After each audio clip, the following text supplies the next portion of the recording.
When starting out with your streaming adventures or career on Twitch, YouTube, Mixer, or Facebook gaming, everybody goes with the Logitech C920.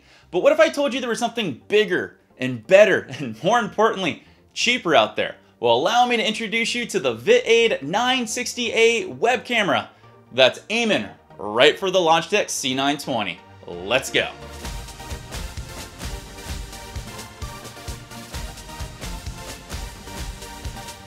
Hey, it's me, it's Wild coming at you, and I bring you the best tips and tricks and even product reviews to help you with your streaming adventures. If this is your first time here and you want to learn how to grow and improve your stream, make sure you hit that big red subscribe button and tick that bell so you know when my videos go live for you. And hey, at any point in this video, if you like the product that I'm talking about, did you all a favor. I put links in the show notes below, so make sure you check them out. So the Vitade 960a, or maybe Vitade 960a, I'm not really sure how it's said, is a web camera that comes in just shy of 50 bucks, which means it's in direct competition with the Logitech C920, which is everybody's go-to starter camera. But how does this stack up against it, and will this dethrone the Logitech C920? Well, let's take a look. The Vitade 960a web camera is a 1080p at 30 frames per second camera. Has an AR-coated optical lens for clearer and brighter image quality,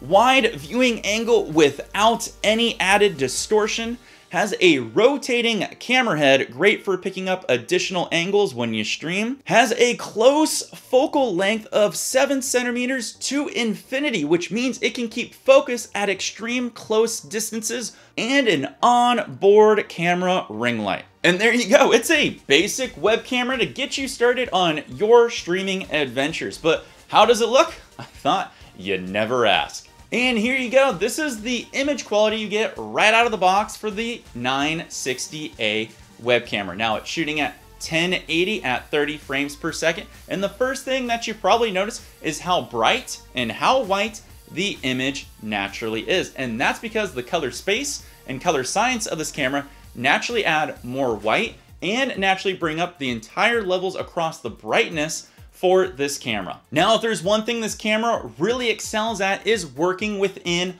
low light situations. Like I stated before, the fact that it naturally adds white and boosts up the levels of the actual brightness in the camera means it's gonna work for a lot of people that are limited to maybe just one light or have no lights that are just getting started, which is something it does better than the Logitech C920. And speaking of the Logitech C920, how about we do a nice little compare and contrast so that way you can see the different color spaces. And here you go, I'm on the C920 from Logitech.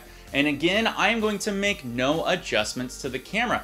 These are the straight out of the box settings that you get. So that way you compare the C920 to the Vitade 960a, and that way you can judge on what you think would be the best color profile and science for you. To me, I think the Logitech wins by just a hair. But you can always make adjustments within the properties and add certain filters or sharpnesses or saturations or whatever your heart desires when making your judgment. So what are my final thoughts on the 960a camera? Well, to be honest, I was a little bit blown away by the capabilities that it actually had. Now, to me, I think the Logitech C920 actually looks a tad bit better, only because I think the colors are a little bit more true or realistic. But if you like the added white or boosted levels or a little bit on the cooler tone, I would say this camera would be awesome for you, especially since it goes for under 50 USD. And if it goes on sale even way below that at any point, it's a must-have. I would say definitely get this over the Logitech C920. You'll be impressed by it. Now, there's one thing that this camera really excels at: low light situations. So if you stream from a console, by the way, it works on Xbox, or you stream in any low light situation where you got only one light, natural light, or using whatever lamps are in your room, this camera actually works extremely well due to the fact that it adds that extra boost of white and bumps up the levels of overall brightness within the scene. So keep that in mind when choosing your camera. Now, you probably noticed I didn't talk anything about the ring light on this, nor the microphones on it, and that's because they suck. There's no added value to the microphone, and to be honest, no web camera does as well, so I don't hold that against it. and the ring light is literally just for show. It doesn't add any added illumination at all. The only thing it may help out is if you're in the particular niche of doing like small painting of miniatures or detail work, this may add some added value due to the fact that it can work within such a close range on the focal plane, and it may add a little bit of a fill light if you need it. But to be honest, it's just for show to let you know that the camera's on. Alright, so I'm curious to know, what did you think about the 960a camera? Do you think it looks better than the Logitech C920, or did you think the Logitech actually wins? Let me know in the comments below.